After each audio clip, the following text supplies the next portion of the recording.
Ouça agora o seu Comigo Cast. Olá, está no ar o Comigo Cast, o podcast informativo da Cooperativa Comigo. Obrigado pela sua audiência e companhia neste episódio. Hoje vamos falar sobre os desafios para as boas práticas no uso de defensivos agrícolas, como manter a sustentabilidade no uso deles e evitar prejuízos financeiros, econômicos, e também ao meio ambiente. Por esse motivo, convidamos Francimar Duarte, nossa assessora de sustentabilidade e ESG aqui da cooperativa. Francimar, obrigado pela presença. Olá, Pedro. Obrigado pelo convite, É um prazer estar aqui com vocês para a gente poder falar de um tema tão importante. Muito importante mesmo, Francimar. Então, para começar, eu falei sobre já o tema aqui do episódio, sobre esses desafios. O que a gente pode perceber que são os principais desafios para o manejo correto de defensivos, considerando o equilíbrio entre a produtividade, eficiência e a sustentabilidade?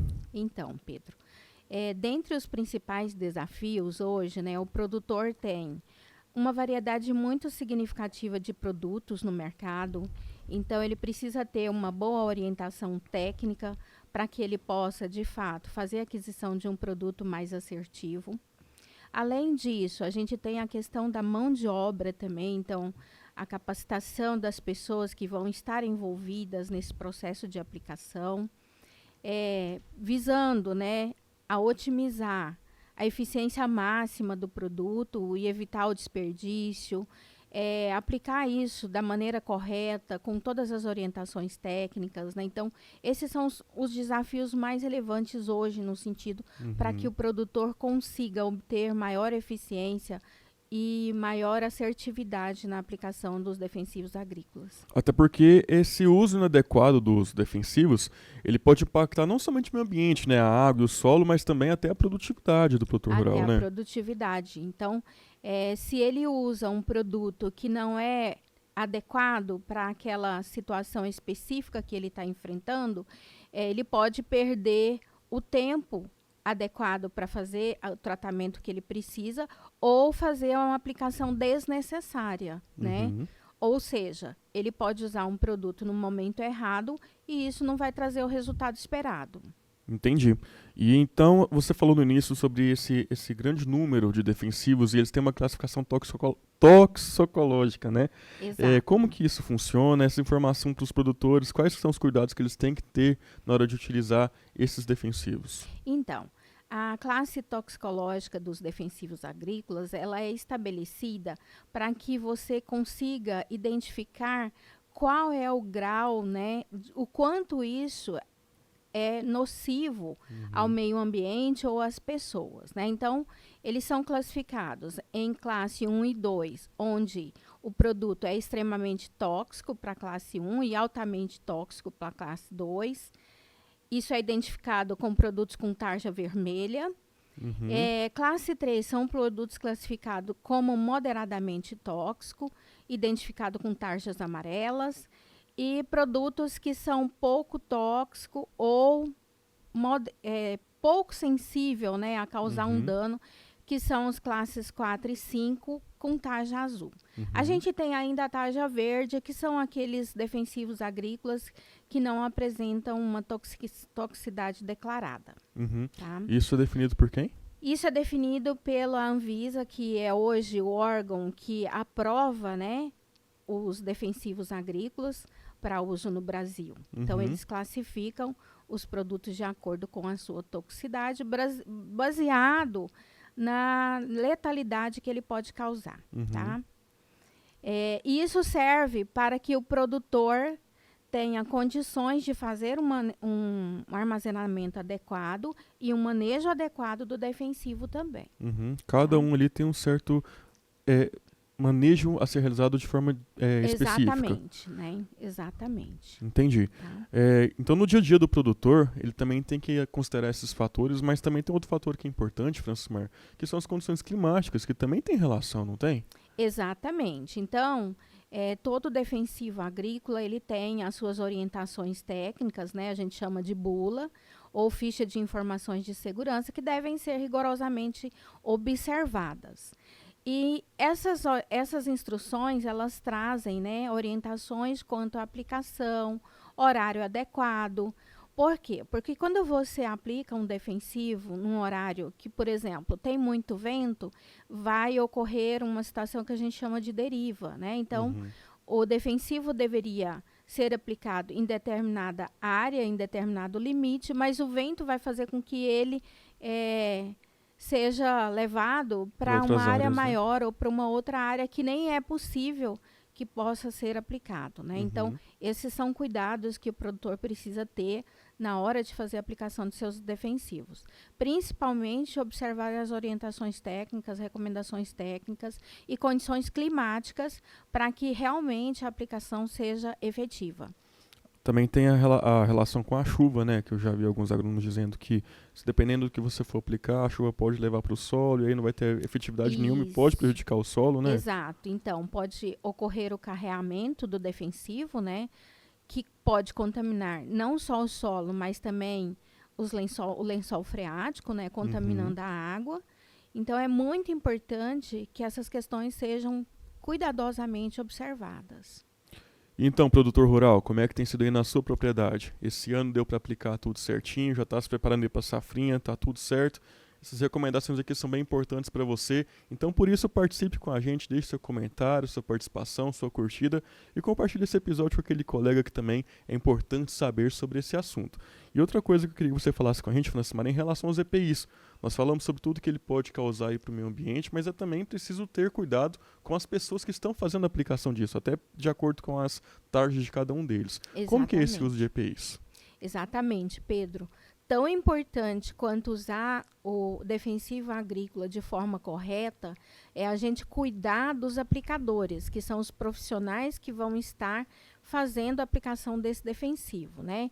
Então, o produtor rural, ele deve fornecer o EPI adequado ao seu aplicador. Ele deve fornecer o treinamento adequado também para que esse aplicador possa desenvolver sua atividade de forma correta. E os EPIs, eles são, né, uma ferramenta importante desse processo. Quando a gente fala de EPIs e de aplicação de defensivos, é importante que esteja disponível e em condições de uso, né? É importante a gente falar disso também, né? Que não basta ter o EPI, mas ele precisa estar adequado ao uso e que a sequência, né, de uso desse EPI também seja muito observada, para evitar que o aplicador ele também se contamine com o produto que ele está aplicando.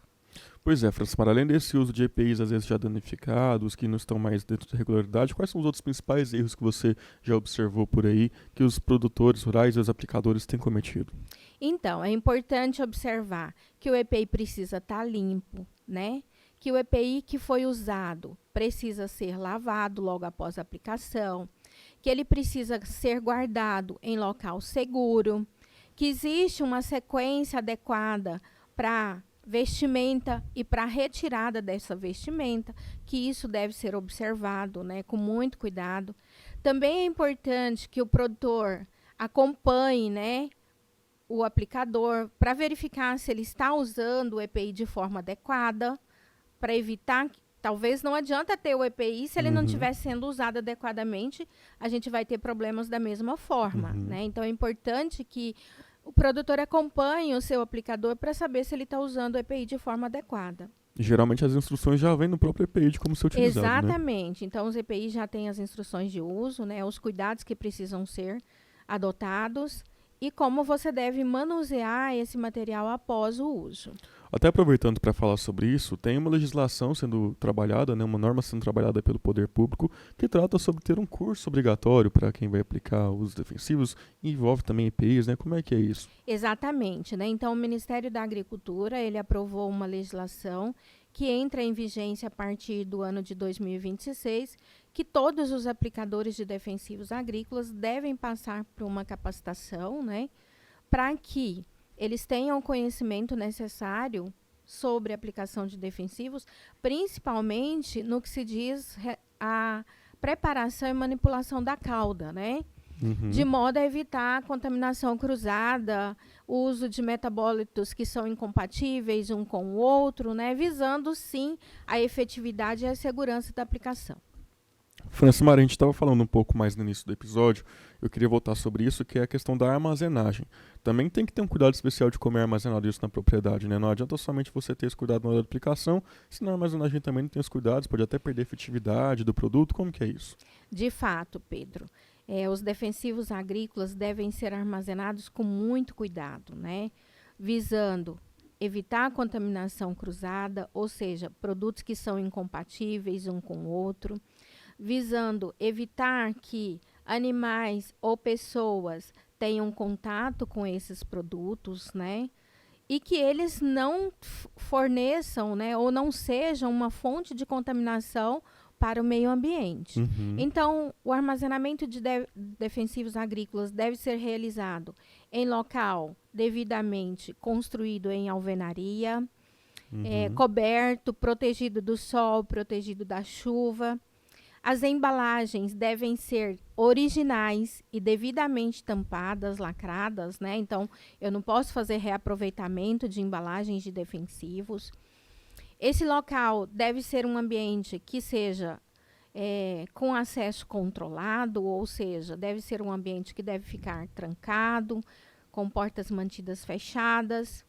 Deve conter a sinalização de segurança adequada, justamente para que a gente tenha o cuidado e a proteção dos materiais que ali estão acondicionados. E dá até para dar uma recomendação extra, Francimar, que a cooperativa já tem os depósitos de insumos próprios, tem o estoque sempre à disposição, não tem nem a necessidade de estocar muito conteúdo nos depósitos, né? Exatamente, né? Então o produtor deve priorizar para deixar na propriedade exatamente o produto que vai ser usado em curto espaço de tempo, né? Isso tem dois aspectos: a questão do armazenamento em si e a questão do cuidado e segurança do produto. Uhum. Uma orientação que já é obrigatória até no Brasil, que muitos produtores já sabem, é sobre a tríplice lavagem. Mas ainda tem alguns que têm algumas dúvidas sobre isso, sobre como funciona esse processo. Dá para você explicar mais ou menos como que é esse processo, como ele tem que ser utilizado? Então, Pedro, a tríplice lavagem é um processo muito importante, né? Porque ela visa remover o resíduo do produto, da embalagem, antes que ela possa ser destinada ao descarte, tá? Então, como que deve acontecer isso? O manipulador, ele deve colocar até 1/4 de água nessa embalagem, ou seja, 25% dela, fechar, agitar e depois descartar essa água no tanque ou em um recipiente adequado para a coleta desse material. Uhum. Essa operação deve ser repetida por mais 2 vezes. Por essa razão, a gente chama de tríplice lavagem, né? Então, ela se repete por 3 vezes. Ao final, essa embalagem deve ser perfurada e colocada no local adequado para o descarte da embalagem. Uhum. Aqui na Comigo tem a recepção, como que funciona isso? Não, Pros cooperados? a Comigo ela orienta o produtor a fazer o descarte da sua embalagem na ADIRV, que é o órgão responsável pela coleta. Então, quando o produtor ele compra um defensivo agrícola na cooperativa, na própria nota fiscal já vai vir a orientação de como ele deve proceder ao descarte dessa embalagem. Inclusive, esse descarte correto das embalagens vazias é um ponto muito importante da legislação atual, e aí o produtor ele tem umas orientações específicas além da tríplice lavagem para que ele faça o descarte correto? Ele tem a orientação da tríplice lavagem, né? Então, seu manipulador precisa ser treinado também para poder fazer isso de forma correta. E, como a gente já disse, na nota fiscal vem a orientação do local onde ele deve fazer a disposição dessa embalagem após a realização da tríplice lavagem. Sim, aí nesse caso trazer com cuidado, né, do tudo Trazer bem com armazenado. cuidado, né, dentro um compartimento coberto para evitar que essas embalagens se percam, né? Eventualmente a gente observa que pode acontecer dela cair durante o trajeto, então ele precisa fechar o compartimento de carga de forma adequada para que isso não se perca até ao local do descarte. E para ficar bem claro, reutilização é estritamente proibida, né? Exatamente. Reutilização de embalagem de defensivo é extremamente proibida. Então, ela precisa ser devidamente descartada. A gente estava falando também anteriormente sobre essa questão do prazo que ele tem para aplicação e agora também em relação ao prazo de devolver essas embalagens vazias. É um conceito que muitos ainda têm dificuldade sobre esses prazos que ele tem para respeitar essa legislação. Eu queria que você explicasse mais ou menos como é que funcionam esses prazos e carências nessa utilização dos defensivos. Então, todo defensivo agrícola, ele possui um prazo de carência. O que é o prazo de carência? É o período que deve ser respeitado entre o momento da aplicação e o tempo de uma nova aplicação, ou o tempo da colheita, ou o tempo do processamento daquele produto. Então, isso é o tempo de carência. E o prazo de devolução da embalagem, a gente recomenda que, logo após o uso, a partir do momento que ele tenha um volume significativo de embalagens, ele já faça essa devolução. Por quê? Porque ele vai ter menos materiais acumulados na propriedade, né? E ele vai estar ali também cuidando para que não ocorra uma utilização indevida, para que não se perca alguma embalagem, né? Então é importante ele observar isso. Sempre a recomendação é: usou, tem um volume significativo, já faça o descarte dessa embalagem. Muito bem. E a importância de cumprir o prazo de carência é para evitar que a gente tenha um residual do produto no alimento. Entendi. Então tem que esperar antes dessas aplicações. Não adianta querer aplicar todos de uma vez. Tem que ter esse planejamento, né, Francine? Exatamente. E além do que, se eu faço aplicações sem a observação dos prazos de carência, eu posso também ter uma perda financeira, porque pode ser que essa aplicação ela não tenha eficiência. É exatamente esse o próximo ponto que eu queria ver contigo. Essas boas práticas, é claro que são focadas na sustentabilidade, no meio ambiente, mas também tem reflexos ali na situação financeira do produtor, né? De garantir benefícios econômicos também. Conta um pouco sobre isso. Então, quando a gente fala de boas práticas no manuseio de defensivos agrícolas, é no sentido de, sim, aplicar produtos legais, produtos regulamentados, né? Então, você tem ali a certeza de que você está aplicando um produto que tem uma validação pelos órgãos que são os aprovadores, né? Então, Anvisa, Ministério da Agricultura.